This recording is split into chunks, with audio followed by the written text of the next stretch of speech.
thank God we've got something different.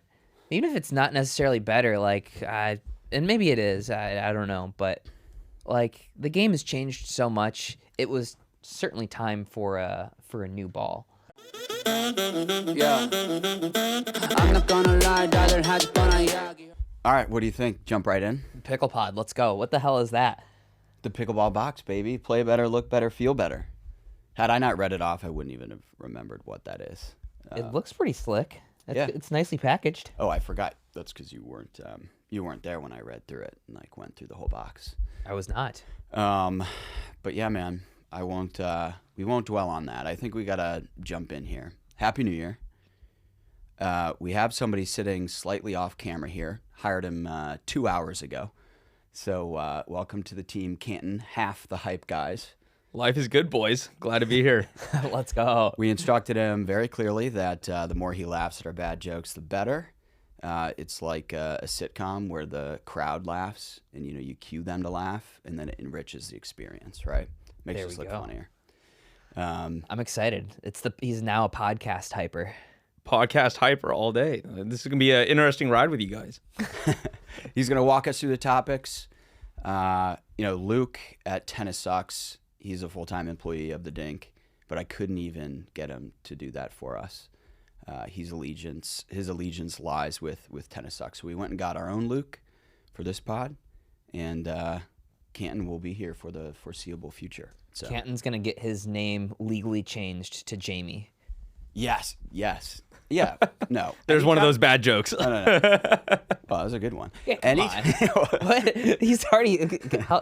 Have you signed the paperwork with this guy? Can we fire him or what? No, yeah, you better be careful, dude. I won't countersign. No, anytime, it's official. Anytime we walk into the studio, as soon as we enter the doors, it's Jamie, not Canton. Just for this studio. All right, perfect. That works for me. All right, cool. Do you want to do the Stop Alzheimer Awareness give results? Yeah. Just quickly, we've talked about it a bunch. We work with them on the podcast a little bit, but we did our year-end big give, and we were able to raise almost $200,000 for Alzheimer's research. And so that money is going to go to fund somewhere between 2 and 4 research grants, which is pretty awesome. So Althoff and I, well, mostly me, to be honest, raised $65,000, and then we had an individual matching as well as a corporate match. Since I raised more money than Althoff is supposed to get on social media, record himself singing "I'm a little teacup" in a pink tutu, but there is 0% chance he actually does this. No, he has to do it. He's not going to. He's too much of a wuss. Also, I'm surprised you beat him. He doesn't just go to his clients and say, "Hey, toss in a little bit here." Oh, for sure. I thought he was going to be a formidable opponent, but I had him beat by I think $40,000, something like that.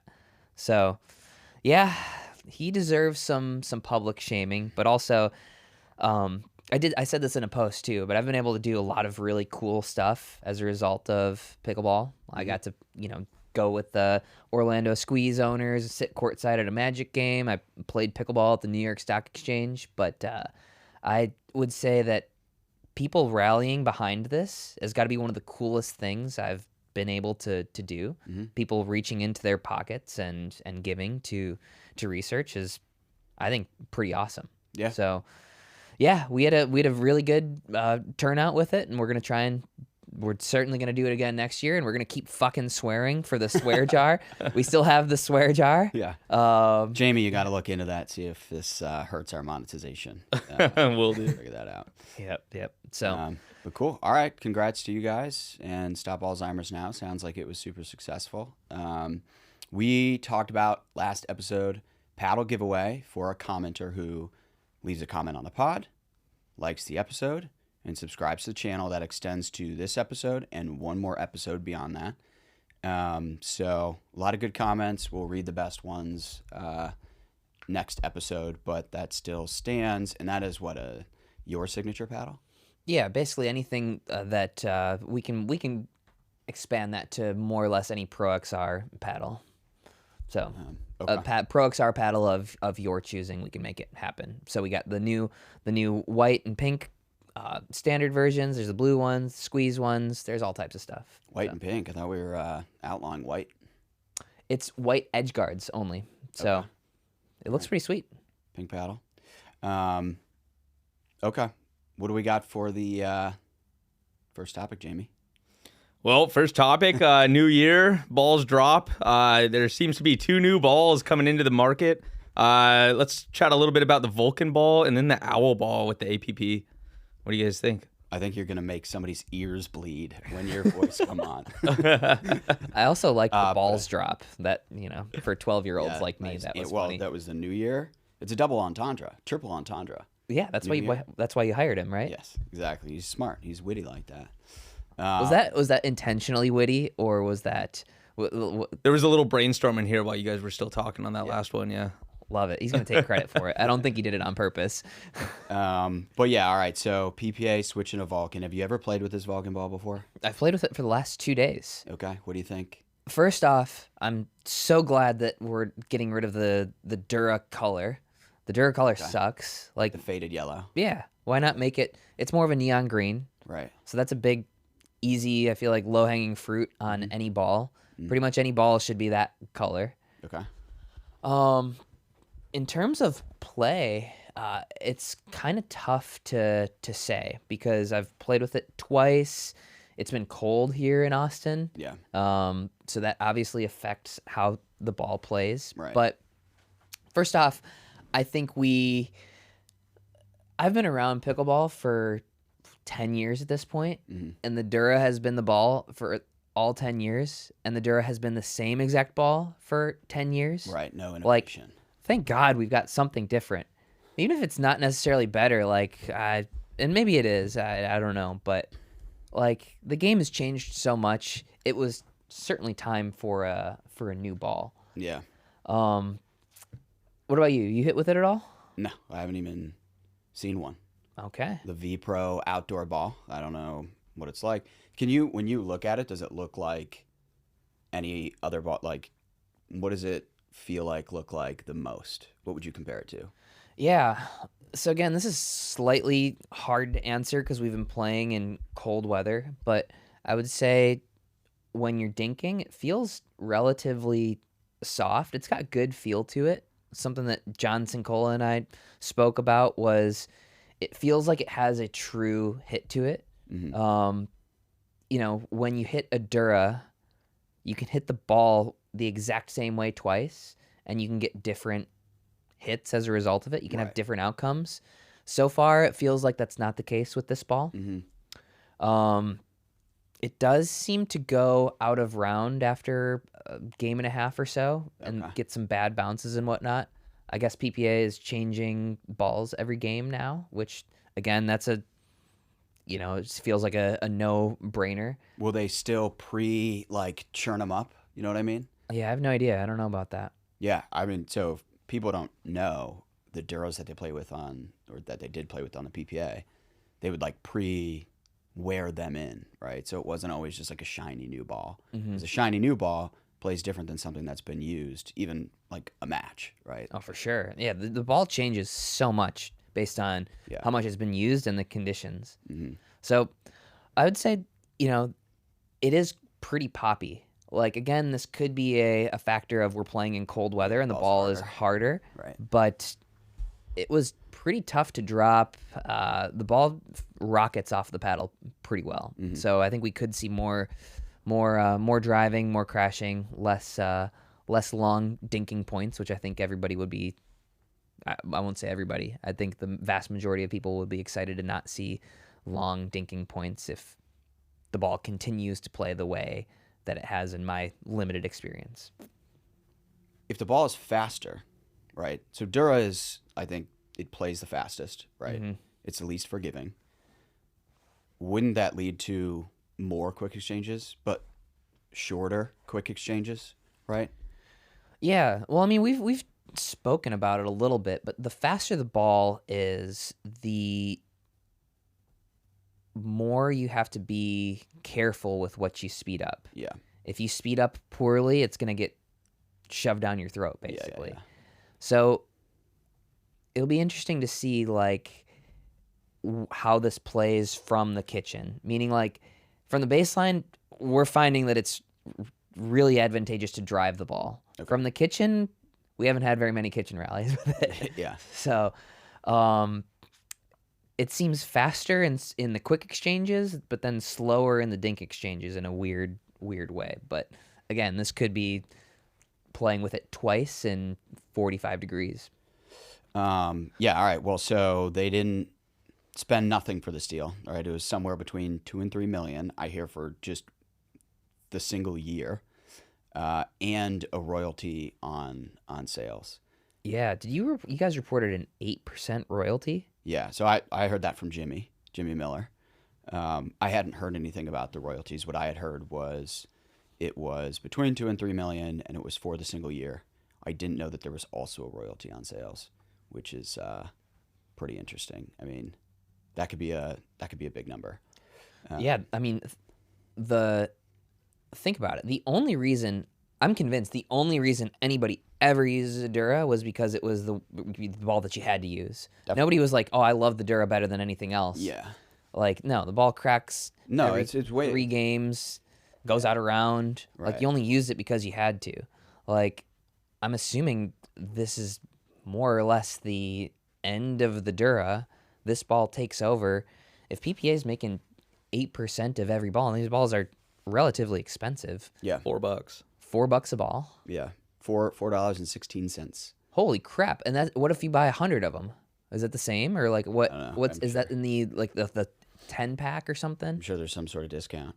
But where did I hear? I heard on Tennis Sucks, I think, that Vulcan then like hit up all the pros to buy balls instead of like giving them balls, which is funny to me. Got to start making some of that money back. Did you get an email? I did. Yeah. Surprisingly, yeah. I did. I purchased some balls. I think I purchased like 20 or something. Really? Now I have a bunch. Yeah. Interesting. That you can't. I don't know. You can. I guess it makes sense that you have to go buy the balls, but like, you would think they would provide most of the top pros with balls to practice with. They gave us 4. Oh, okay. All right. They gave us 4 free balls. Yeah. All right. There you go. That's better than nothing. Now I got to figure out if anybody's in the market for some Duras. I have a bunch of new ones. I am selling them at bargain prices. I'm just thinking of like all the people around the country who have these massive bins of Duras, and now they need to just go buy new balls.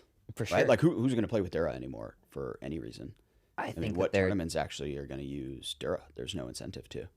is USAP still going to be Dura? But I don't know. Franklin kind of. I think USA runs some- Pickleball has Franklin now. I don't know. They We had gotta it for look at nationals. I don't know if it's like their Midwest regional or whatever. Yeah. It's gonna be. I don't know that. Yeah. All right, but yeah, so this deal was definitely, I know firsthand, shown to other ball manufacturers, and those other ball manufacturers said, "No way are we matching that deal. No way we're going to beat that deal. Go for it. Good luck."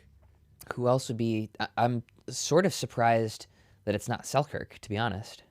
I'm sure Selkirk, Franklin, Onyx, which is the manufacturer of Dura, all had a look at this deal and were given a chance to beat it. But with PPA being so close with Selkirk, I'm really, really surprised that this didn't end up being some form like a Selkirk deal. Right. I mean, Selkirk lights money on fire with their whole roster. Like they've spent so much money. Like you'd think they just freed up Tyson. Right. They take that and go over to the ball. Like it's very surprising. I would have put Selkirk as the big favorite in coming in and being the official ball. Yeah. I don't know.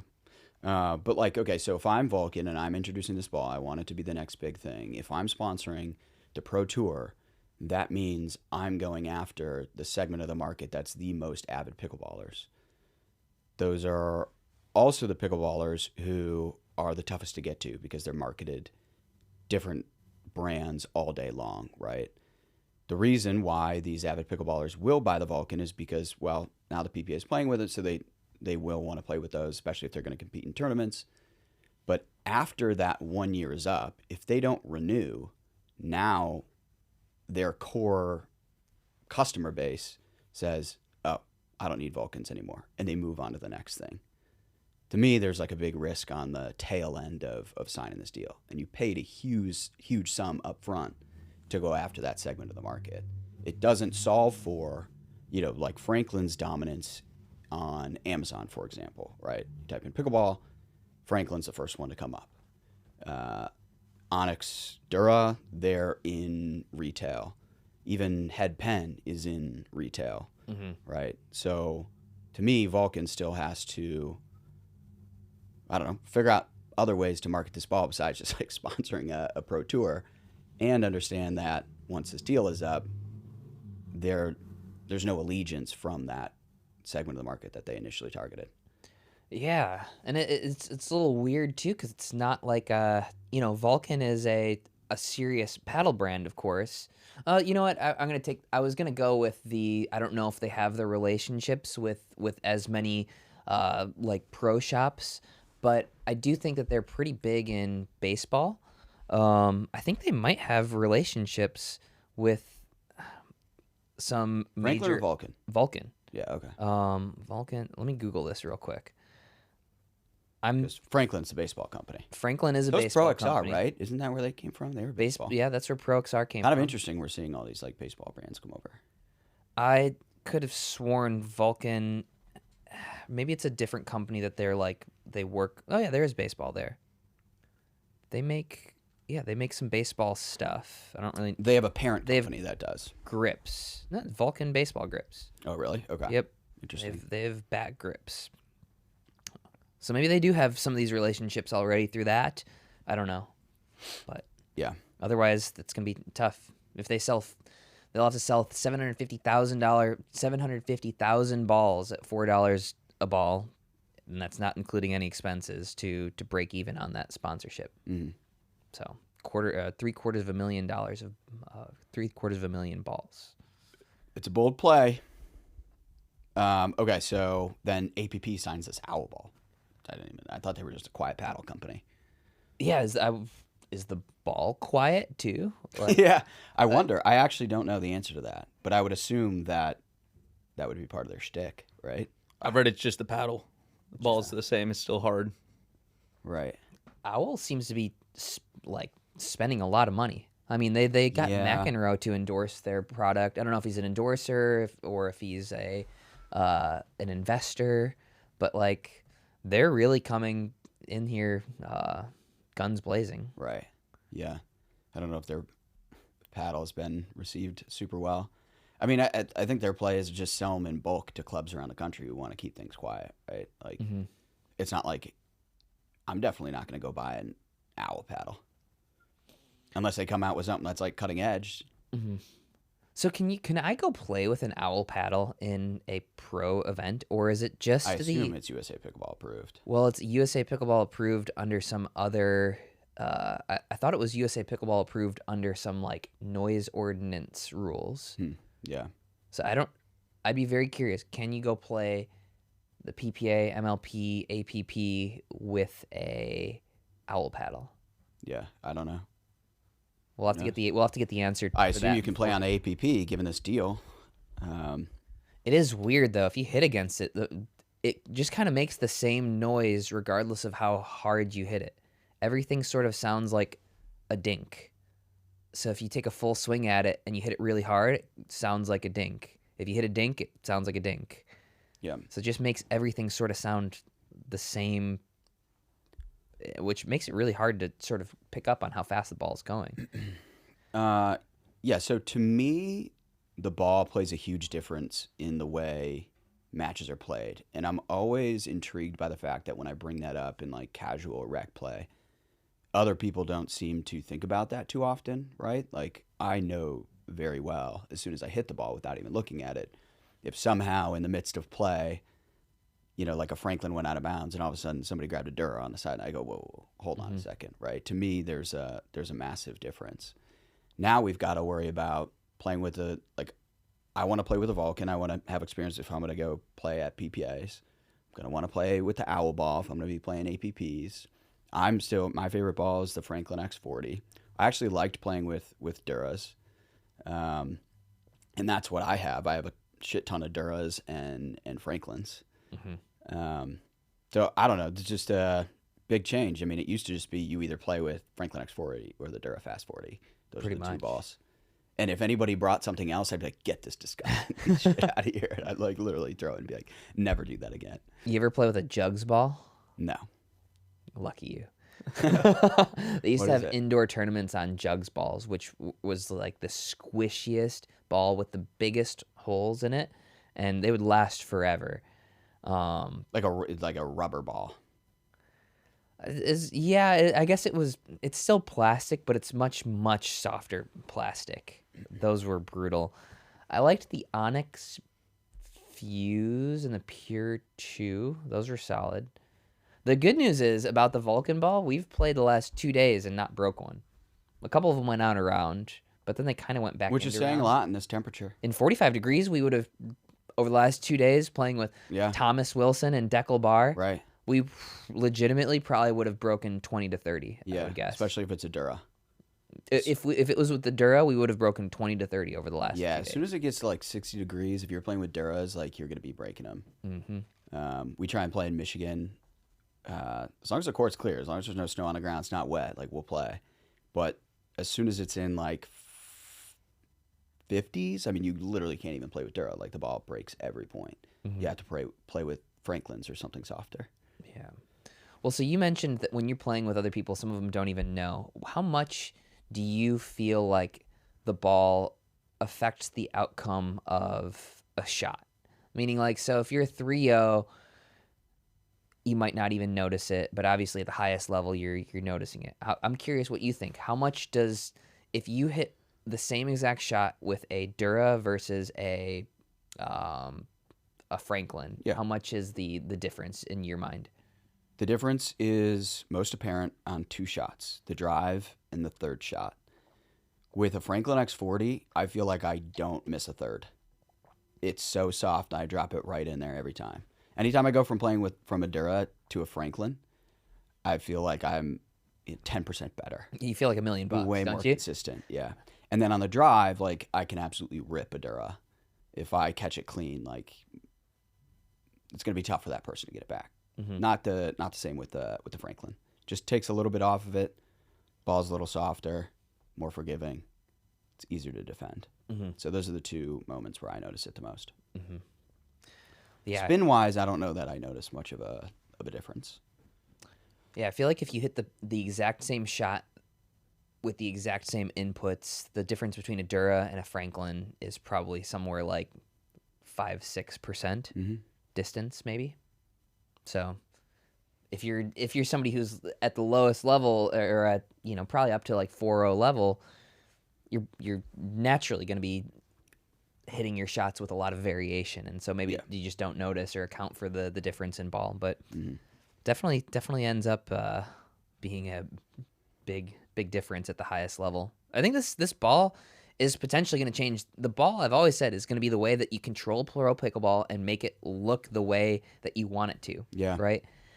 I wonder if PPA took that into account. Like, okay, we're coming to this new. No, it was the check. It was the dollar bills. It was the check. We're using this new ball. How is this going to affect the way that this looks on TV? That's the main thing for any of these pro tours is eventually, sure, we get sponsorships, we get all that stuff.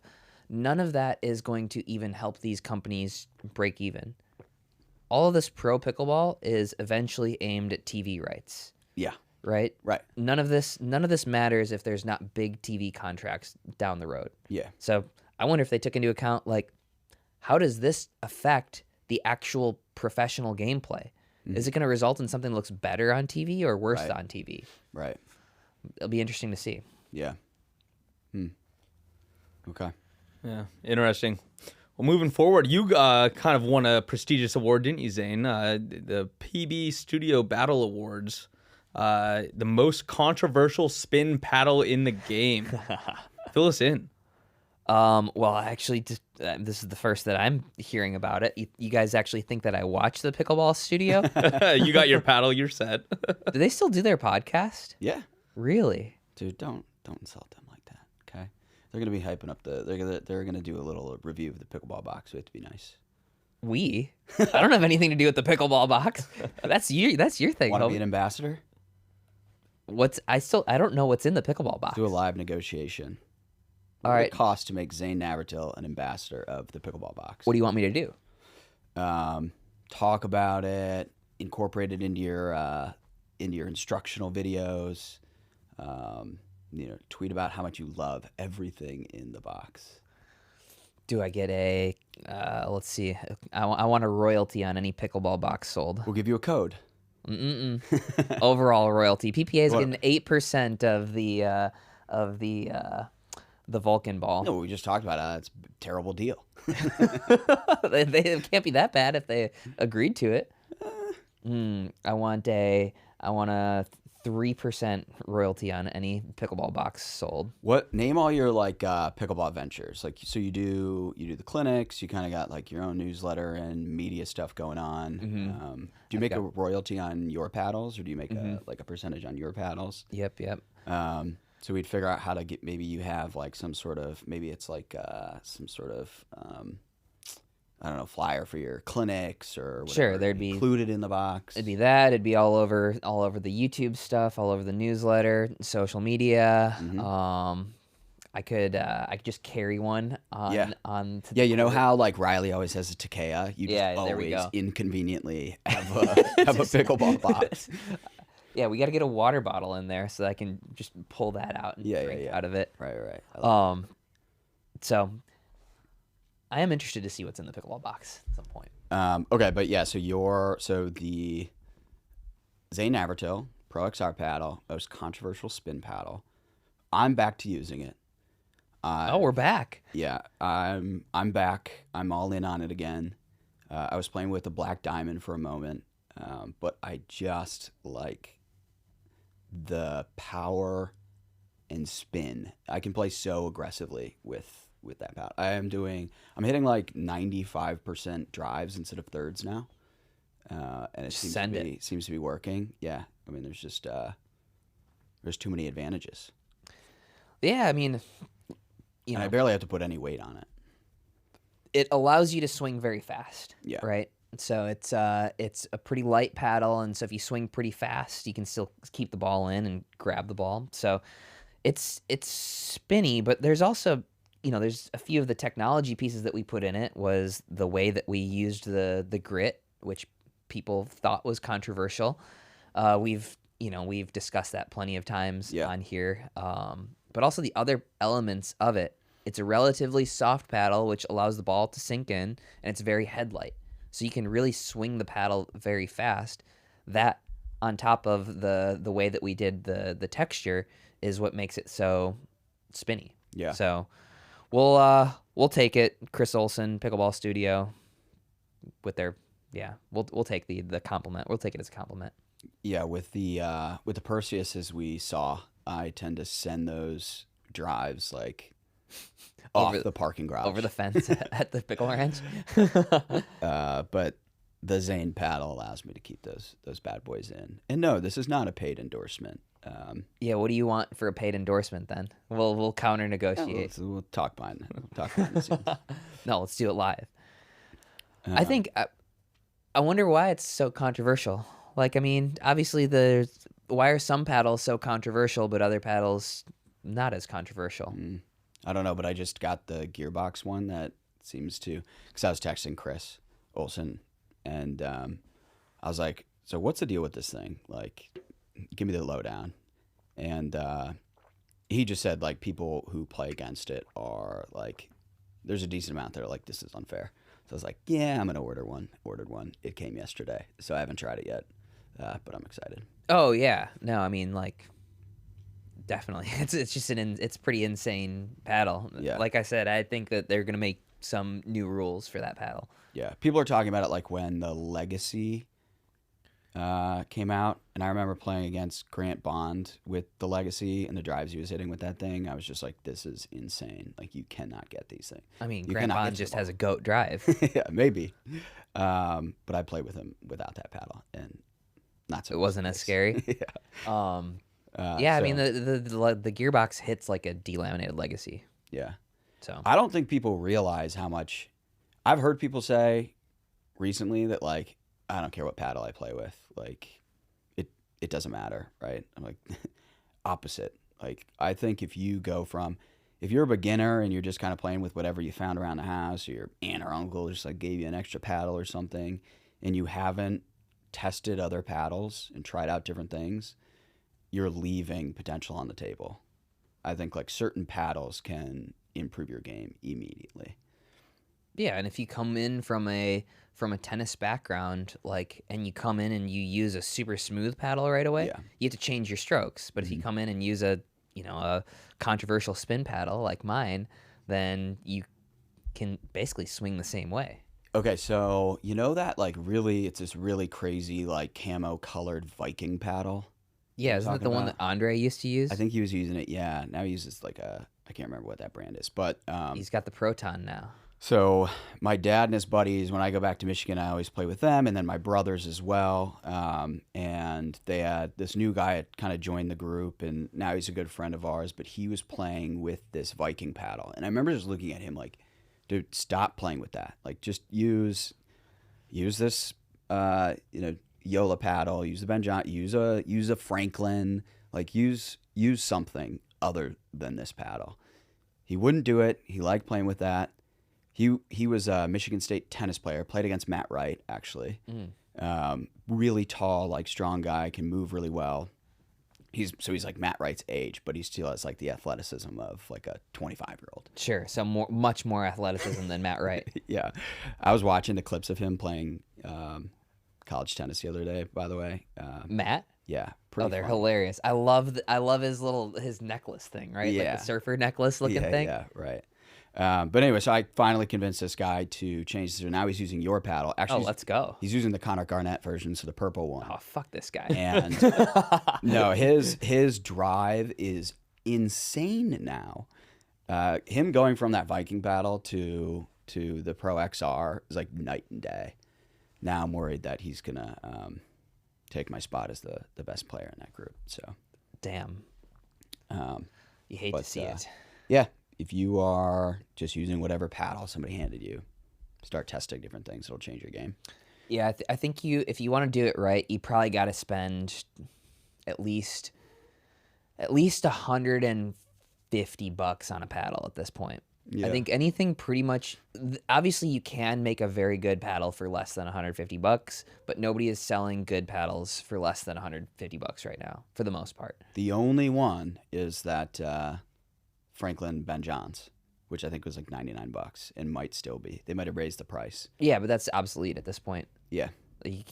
I mean, it's better than what you had in your garage, but it's not current. Right. Okay. Well, how about Andre Daescu and shifting up the partner situation? You guys want to talk about that real quick? Yeah, he's out playing with Megan Fudge now. This is for APPs, right? Yeah. Yeah. Is that so? What's the actual drama? Is there actual drama behind it, or did we just write down Team Fudge Bar drama? I don't know. I think so. He went from Susanna Barr to Megan Fudge. Mm-hmm. I don't know. I heard there's just some beef there, but I really don't know anything about it. So we can probably move on from that. I don't know the beef, but it'll be interesting. I mean, Megan's playing very well. Susanna, I think, is always underrated. Like, Susanna just gets results. I've enjoyed playing with Susanna, and we've always done pretty well. So that always leads to like some fun. When you play that person again, you just want to kick their ass. Yeah. So it'll be interesting to see. All right. Well, next up is Alex Trong. Apparently, she has her own contract that allows her to play on APPs with a few others. You have anything to say about that, Zane? I have plenty to say about that. I probably shouldn't talk about my contract. I know that there are different versions of contracts that allow some of these players to play APP. I think that that's looking like a enticing option for a lot of people, just given how everything is going. I didn't know that. So I didn't know that certain players had provisions to play APP, but I guess it makes sense now that I'm thinking about it. So can you play APPs? That is a Ongoing? yeah, it's a possibility. So Do you know if players are playing APPs, can they play PPAs at all? I would assume I mean, not, but if you're playing APPs, can you play PPA? The APP doesn't tell you that you can't play anywhere. So, but it would, yeah, I would assume it's a PPA thing, right? Like, can Andre go play PPAs? I'm sure the PPA would want him to. probably, but they'll also probably put him in qualifying. I don't know how That would be so dumb. But anyway, yeah, I guess that makes sense. yeah, yeah. Like, Well, if, I don't know, so let's just say Paris and Andre come over and they want to play a PPA and they have to play qualifying. yeah, I don't know how they're doing any of their draws and stuff. Yeah, I'm not quite sure. I don't know how it works with points. You know, certain people are going to be guaranteed to be in the main draw because they signed some contract or take a pay cut or something or another. I don't know at this point. There's just still so much riding on whether or not the merger happens, what things look like post merger. Yeah. So I heard it was off. Now it's on. on, off, yeah. What's new? Not even worth talking about at this point. Either happens or it won't. Yeah. So if it happens or not, what's the deal with the MLP draft? It seems like it got mixed up a little bit. Yeah, so from what I understand, there's an auction format. And I think that the numbers are something like each team gets something like 500,000 fake dollars to bid on their draft spot. So let's say I want the number 1 draft spot. I bid 500,000 of these fake dollars to get it. But then I have $0 more to make any other pick, right? I also heard that there's, on top of that, if you want to spend more, you can spend up to 500,000 real dollars. Yeah. So if you want the first pick, theoretically, you might have to pay 500,000 fake dollars, 500,000 real dollars to secure the first pick. And so it's an auction. They auction off the first pick, and then they auction off the second pick, third pick, fourth pick. So, you know, if things go according to plan, you could have some teams that have potentially 4 third-round picks. Right. Or a first-round pick and 3 fourth-round picks, or 2 second and 2 thirds. It's very, very different from before, and I kind of like it. I think it adds. I always like where you can add more strategy to whatever it is you're doing. I like it when they combined the draft pools, where you can select a male or a female in any draft spot. But what do you think, Tommy? I don't know. I was going to ask you, what do you think is the best like outcome if you were to, you know, play your auction cards right? Would like 1 first round and then 3 fourth rounds be the best scenario? Would it be like, what if you were able to get all your picks in the low second round, right? Like 4 picks, low second round. Like, is that the winning formula? Well, 1 pick in every round? I don't know, because you also don't know who you're going to get. Right. So all the draft spots, from what I understand, are auctioned off, and then the draft actually happens. Right. So you pick your 4 pick numbers, and you know, if you've got the 8th pick, you don't know who you're going to be able to get with the 8th pick. Right. So I don't know. I think it adds a lot more strategy to this, of course. But strategy is good. Do you think you're still projected in the 3rd round? I think 3rd round is probably a fair. Even after your results? I think people. I think people emphasize Major League Pickleball results too much. Yeah. To be quite honest, like, it's at least the recency of it, right? So I think it's hard to say what round, because generally there's a emphasis on picking females early, which sort of artificially pushes men into the later rounds, right? So theoretically you could be the first male picked, but be a 3rd round pick if they pick 24 women first. Does that make sense? It wouldn't happen, but I think in the previous drafts, it was probably something like 2/3 of the first 2 rounds were women, and then the men fill out the 3rd and 4th rounds. Mm-hmm. So I think it's better to rank players not of what round pick they are, but where they are relative to other men or women. Mm-hmm. So I think that, if I'm drafting myself, I'm probably taking myself somewhere between 10 and 15th male picked, which could be anywhere between probably very late 2nd round to very early 4th round. Mm-hmm. So yeah, I mean that's probably a 3rd round pick is where I would pick myself if I had to summarize that. What about you? Where are you picking me, and where are you picking yourself? Where am I picking myself? Yeah. Right before Eric Lang. Damn. Roasted. Sorry, Eric. I told you I wouldn't bring that up anymore. Where would I draft you? I would draft you probably late 2nd round. But it depends. I mean, even trying to think through it now, it's like, who knows who's out? Who knows who's out there? Mm-hmm. And then I wonder if you have to think about how the other team's picks are staggered, right? Like, yeah, I don't know. I think there's just too much variability. Yeah. Yeah, it's hard to sort of call. But you put on here, who else do you think has who do you think has their stock going up and whose stock is going down? Yeah, I mean, I'll just steal these from, I don't know who wrote these on our team, but they look smart. So moving up, Kawamoto's, Rohrbacher, Alshon, and Tyra. But I don't know if, I mean, Tyra she's already been pretty high. But yeah, Alshon, I think, is going to be way higher. I mean, he's starting to kind of emerge as just like generally just a top men's player. Mm-hmm. I think he'll have one of the biggest years of the men in 2024. I can see that. So we get the Kawamotos on there as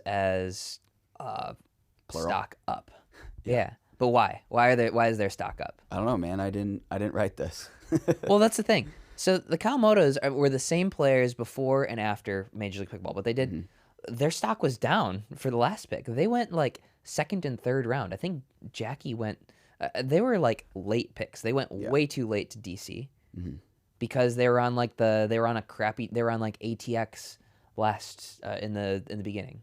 Their stock was down too far because they didn't do well enough in MLP. Now their stock is up because they did really well, but they're more or less the same players that they were before. Obviously, they're getting better. Everybody's getting better. I think that's an example of like people putting the recency of MLP, putting too much weight in that. Yeah. Now there are some players who I think genuinely do perform a little bit better in an MLP sort of format, right? Like I think I perform better at MLP because I can be unpredictable. I think I'm good at strategizing, and I think I can fit in with whatever guy I play with, and I can play spastic mixed. So I think I'm slightly better in MLP, but I still think that people sort of put too much emphasis on the results there. Like whoever wrote this has James and Dylan as their stock down. I don't see James's stock being down whatsoever. I don't think so either. I think his stock I think he should probably be a 1st round pick again at least. Yeah. Same with Dylan. But you'd think that because I think this is probably just an example of putting too much emphasis on MLP. Yeah. Yeah. Who did write that? We got to fire him. Was JB? Yeah, probably JB. Unbelievable, JB. It's okay. You got some new hires in the house now. Yeah, there we go. Jamie is coming for everybody's jobs. Hey, what's up, bro? Hey, you into pickleball at all? You into pickleball? No? All right. I've got a nice little side hustle going here. I basically just show up at pickleball courts and I bring some products that they might need, and I slang pickleball products. With pickleball being such a hot sport right now, there's a lot of different products coming out, and it's hard to keep up with. So I just basically bring the products directly to the customer right here. Hey, bro. Hey, you're looking thirsty out there. You need one of these ice shakers? You know, to be honest with you, though, all I'm really doing is I just subscribe to the pickleball box, and it comes straight to my door with all the hottest pickleball gear in here, and it's like $250 worth of stuff, and I get it for 99 bucks. Hey, Donna, I got that new Fila zip-up you were asking about right here. Yeah, that pickleball Fila zip-up, yeah. Yo, these pickleball junkies, man, once you give them a taste of that new product that they got coming out, they can't get enough of it. Hey, Tom, weren't you asking about some pickleball socks, man? I got some socks right here for you, brand new. Yo, did y'all need some sunblock? Was somebody asking about some sunblock? Hey, what's up, bro? You want to check out what all I got? Yeah, come check it out, man. Check it out. Wait. Cops, dude. Cops. Be cool. What's up, officer? Good day? Having a good day? Good. All right, check it out. Well, coming up in Palm Springs, there's going to be a few new changes to the service rules, it appears. Don Stanley and I did a nice little release saying the serve is going to be less of a weapon. So what do you think about the new serve rules? I'll let you go first, Tommy. Well, I think we just need to read through this. It's essentially a provisional rule. If they like the results of the rule, after they analyze the results, they will implement it permanently.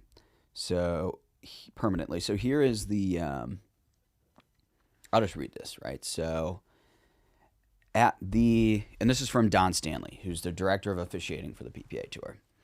At the prompting of the Pro Player Council, PPA will be beta testing a new service rule for the Pro and Senior Open brackets. The Palm Springs tournament, Jan 9 to 14, will be used as a test basis for the new service rule. After the tournament has concluded, the results will be reviewed for implementation, revisions, or possible deletion. The driving force behind this rule change is to make the serve less of a weapon.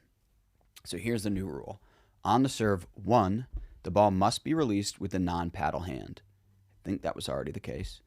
2, no spin can be imparted on a ball at the time of the release. I was also under the assumption that that was already a rule. And 3, the release of the ball must be downward and below the top of the hip. So, can you see? I mean, to me, it's sort of awkward. I mean, a lot of people kind of hold it up here and just sort of like toss it up. It's not really, nobody really pays attention to what happens here. But you're basically like, you have to drop it from here and then serve, which is interesting. I don't know. What do you think? It doesn't seem like that much of a change to me. It definitely changes the enforcement of it. Now you just have to see. So I'm assuming this is the entirety of the service rule. Yeah. So in that case, you could theoretically be swinging downwards at it. I'm assuming that this is replacing any of the other stuff, right? Like you need to be swinging upwards at the point of contact. The top of your wrist needs to be below the level of the paddle, or the paddle needs to be below the level of the wrist. I'm assuming this is the entirety of this rule. So honestly, this rule is just let's use the drop serve, but we're too cool for the drop serve. Yeah. That's the entirety of this rule. It's awkward. We'll get used to it. It's not that big of a deal. I think the biggest thing here, again, is the wording. The driving force behind this rule change is to make the serve less of a weapon. Again, why? Everything else is a weapon. Our paddles are weapons. We're juicing this game up with super poppy paddles, super spinny paddles, yet we want our grandma to serve for us, right? Why don't we just have somebody toss the ball in for us to start the point if that's really what the serve is all about? Why are we making the serve less of a weapon if it's not a weapon right now? Is it a weapon right now? I mean, does anybody have a serve that really moves the needle? I mean, Deckel's got a good serve. Tyson's got a good serve. James has a good serve. But it's not like they're winning crazy amount of points because of it. Because of that, right. Yeah, I mean, like, you've got a good serve. It's a weapon. These guys miss more serves than anybody, too. Right. Like, I think that it's dumb to continue to try and make the serve less of a weapon. I am thinking about like Deckel's serve, how he sort of drops it and then he rises up to the very like tippy toe and then makes contact and he's able to serve the ball really high. This would, I think, prevent serves like his. Yeah, it basically means it prevents you from serving from your belly button and it moves the contact point down to the hip. It makes it slightly easier to see and judge, but also you don't know where my hip is when this happens. Yeah, but if you drop from the hip, then you know it's going to be below the hip. But again, to your point, it's difficult to determine like where somebody's hip is. Yeah, and also, you move the ball, you toss. Because isn't the hip like? I mean, it's what part debatably it's like this, right? Like it's a whole. There's no like one. I don't know what's going to be. It's still going to be so difficult to enforce because players are moving a little bit while they're doing this. They might start the ball by their hip, push their arm out in front of them, and then is the ball still by their hip? Like generally, people come upwards a little bit as they're releasing the ball because you squat below the serve. So again, I kind of see the intent there of maybe making it a little bit easier to enforce if somebody's serving from their nipples. Yeah. But I think again, just use the drop serve. The drop serve solves that. Yeah. But the drop serve looks so dumb. Sure, but you should see us hitting this serve. It looks dumb too. Yeah. But yeah, so this is going to be black and white, right? Like there's no reserves if it's questionable. Yeah. If they think it's illegal, you're getting called and it's fault. There's going to be some discrepancies. Yeah. It's going to be funny looking. Again, it just needs to be use the drop serve. And yeah, I'm sick of the. You know what? I was just watching a video the other day. You ever heard of real tennis? No. It's the origin of all racket sports. It is played in this place in like a French kingdom, and there's like 20 courts across the country, and it's bizarre. It's got walls, it's got windows, it's got a million lines on the court. Look up real tennis, and you'll see what I'm talking about. But the reason why we call serves originates from this. There used to be in real tennis, and this is in like the 1200s or something crazy. They used to have a servant come onto this court and serve the ball for the king, and that's how they started the points, and that's where the term serve came from. So why don't we just have the referee serve the ball for us if we don't want it to be a weapon? I like that history lesson. Jamie clipped that. I had no idea. That's pretty crazy. Yep. I saw that on a YouTube video, so that could be incorrect, but the guy really had said it with some conviction, so I felt like it was good. Well, coming up in 24, there's going to be quite a few new pairings as well. Jack Sock, Colin Schick, Sock and Parento, Tyson and Deckel, and obviously Fudge and Daescu again. Where do we see those going? Oh, well, also Jay DeVilliers and Pat Smith are back together. Oh, the Dream Team. I think they complement each other really well. And I like both of them. I like watching them play together. Reminds me of the good old days. That means me and Althoff got to run it back. Yeah, do it. What do you think? Still got game. What do you think of Jack and Colin? It's so random. Well, they play together in North Carolina. That's why. Right. They're boys. Train together. Mm-hmm. Yeah. I don't know. I don't think they'll do very well, but I'm just excited to see Jack Sock play.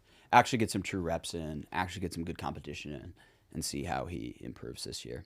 It'll be really interesting. Do you think people are going to figure him out? Probably. I mean, part of the reason he had a successful outcome when he played with Anna Lee was like he was playing in this unorthodox way. People hadn't had a lot of time to study his game and figure out his nuances, figure out his weaknesses. So there's always that period when somebody bursts onto the scene where people just don't know his game and they benefit from that. So yeah, there's definitely going to be a degree of figuring him out, but he's also going to figure things out, right? Mm-hmm. He's going to improve. He's going to get better. He's going to learn more of the nuances of the game. So what's the net effect? I'm not sure. Mm-hmm. we'll see. Yeah, I think he's. I don't know how many tournaments he's going to play. Like, is he going to be one of the people that's grinding 24 PPAs? Right. I don't know, but I mean, obviously he's going to get a lot better. Like his normal group in North Carolina, from what I understand, is like Colin, Jack, my boy Eric Roddy, and let's see. I think there's one other that I'm forgetting, but Where's Garnett? Where's Garnett? Yeah, where does he play?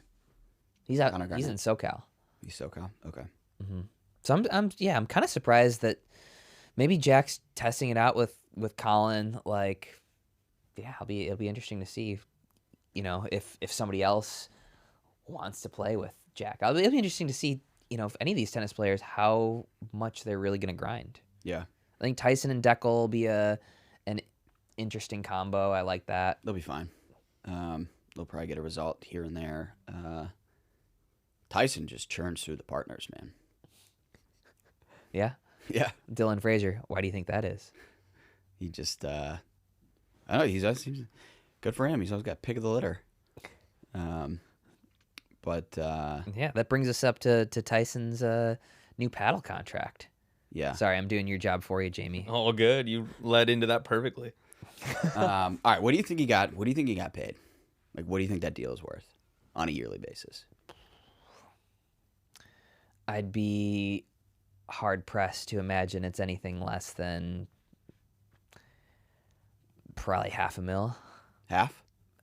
Yes, I'd say conservatively he's got to be in one way or another making probably $500,000 per year from his paddle deal. Okay. That's a conservative estimate.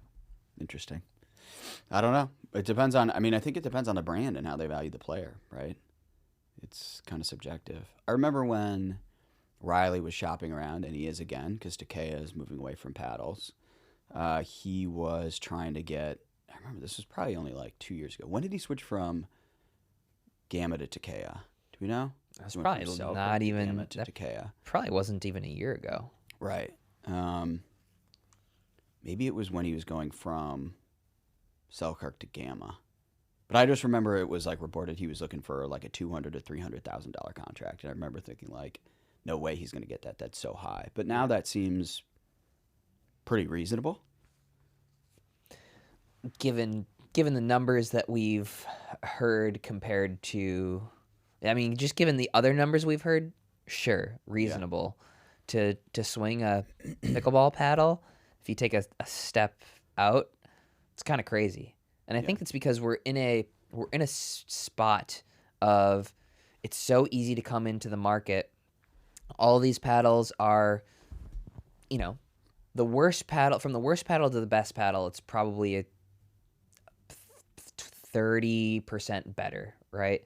So you're fighting over, the paddles are pretty similar, and it's just how are you going to market them? Marketing is the biggest part of a successful pickleball brand, and when there's anybody can come into it quickly, you have to have that one player to give you validity. Yeah. Right? In tennis, you have like 7 or 8 legit tennis rackets. They each pay a handful of players. They give a bunch of players free stuff. Pickleball contracts, a lot of them are much better than tennis racket contracts. Yeah. Which is insane. Right. But it's hard to come into tennis with some new stuff and just totally disrupt the industry. So they can't. It's hard for them to pick off some to create something that a tennis player is going to use and want to represent. Right. Yeah. Well, going back to the Vulcan thing, we didn't really talk about this. We were sort of like, well, how do you break even on the balls if you're paying this $2.5 million to the PPA? Well, I'm sure part of it was if we're the main ball of the PPA, it brings validity to the entirety of the brand. It raises the brand value. That helps paddles sell better and everything else that they're doing. So I'm sure that was part of the consideration. I think that makes sense. Mm-hmm. But yeah, so that means AJ Kohler too then is also going to be, in addition to Riley and Lindsey, with Takeya moving away from paddle. So now AJ Kohler too, they're all going to be looking for a new paddle sponsor. Yeah, that was sort of a strange thing to begin with, like the Takeya going from water bottles, which they must have crushed it with the water bottles to really be like, hey, pickleball is the thing. I'd be very curious to know what happened there. Yeah, I don't know. Maybe they see what a lot of these other brands see, and there's a new brand every single day. It's insanely saturated. You have to have other ways to market your paddle besides the Pro Tour, right? Because again, you're just marketing to a small segment of pickleballers who actually play pro pickleball, and they all have their own desires, understanding of the game. They're in it. They know what the new paddles are. They want to try different things. They're avid pickleball players. They're pickleball junkies, right? So you're battling anytime a brand releases a new paddle that makes a little bit of noise, like that eats at your market share. It's a tough game to play, and everybody can manufacture a decent paddle. We get emails all the time from manufacturers who they send us literally these brands' paddles. They say we can manufacture, and they send us the exact paddle, just the logo's removed, right? It's like we know who manufactures a lot of these paddles. I'm sure Takeya saw how easy it was. They already had the brand, they have the access to the players. Let's just try our hand at it and see if it works.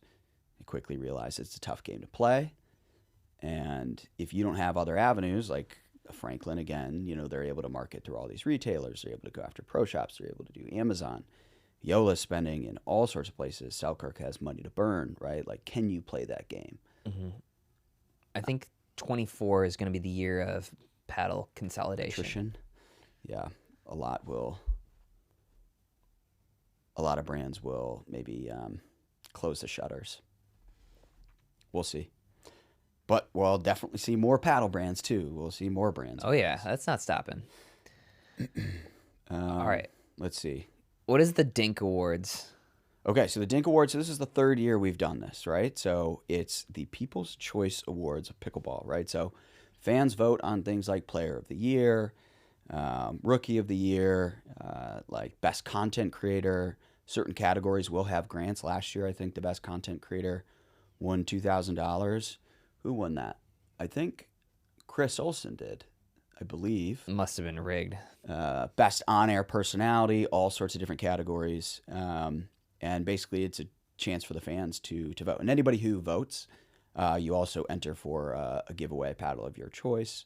But it's basically, we put the power in the hands of the fans to decide who wins these awards.